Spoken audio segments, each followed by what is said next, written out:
It's a sad fact that about 75% of the people you meet will at some point lie to you. Most of the time it's a harmless, polite "I'm fine," a promise they never intended to keep, or a white lie to smooth over an awkward moment. But then, that's the problem. If small lies are so common in everyday life, what happens when the people in charge of entire nations, economies and societies bend the truth? Because we all know they do, and they don't just lie about missing phone calls or bad haircuts. They lie about wars, scandals, about decisions that affect millions of lives. They bury mistakes, they cover up failures, and they withhold information that you have every right to know. I'm Paul, welcome to Out of Bounds. Episode 1. Weapons of Mass Destruction. In 2003, the world was told a story. A story that Iraq was hiding weapons of mass destruction, chemical, biological and even nuclear arms. Weapons so dangerous we were told that they could be unleashed in just 45 minutes. It was the justification for a war that would change the Middle East and the world forever. But the weapons were never found. The narrative was simple. Saddam Hussein posed an imminent threat to the West. Governments briefed the public with dossiers filled with intelligence that was later revealed to be exaggerated, distorted and in some cases simply false. Infamous dodgy dossier in the UK claimed Saddam could deploy weapons in less than an hour. In the US, President Bush spoke of mushroom clouds as a smoking gun. Fear became a political weapon, and fear is powerful.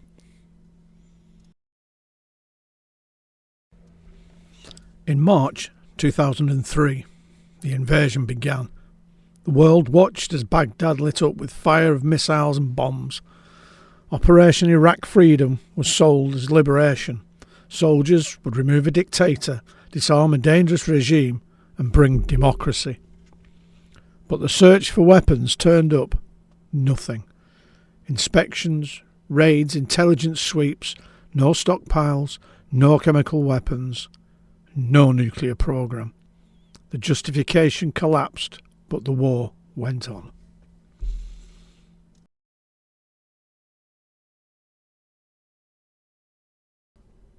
While governments argued over intelligence, ordinary people paid the price. Over 200,000 civilians killed, entire cities reduced to rubble, families torn apart, millions displaced. And the soldiers? Many went to war believing they were protecting the world from weapons that didn't exist. Thousands never came home, thousands more live with wounds that never heal, seen and unseen. The truth was buried beneath the weight of lives lost.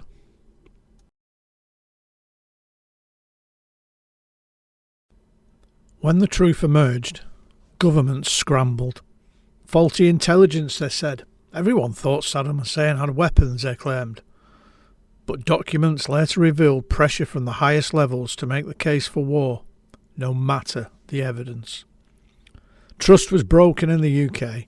Tony Blair's legacy is forever tied to the war. In the US, the credibility of the administration was shattered, and for many, faith in government itself never recovered.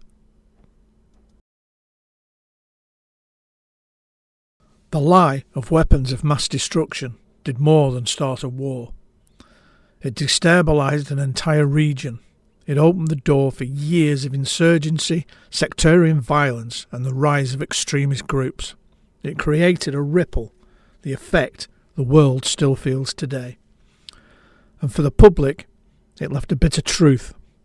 Governments can and will take nations to war on the back of a lie.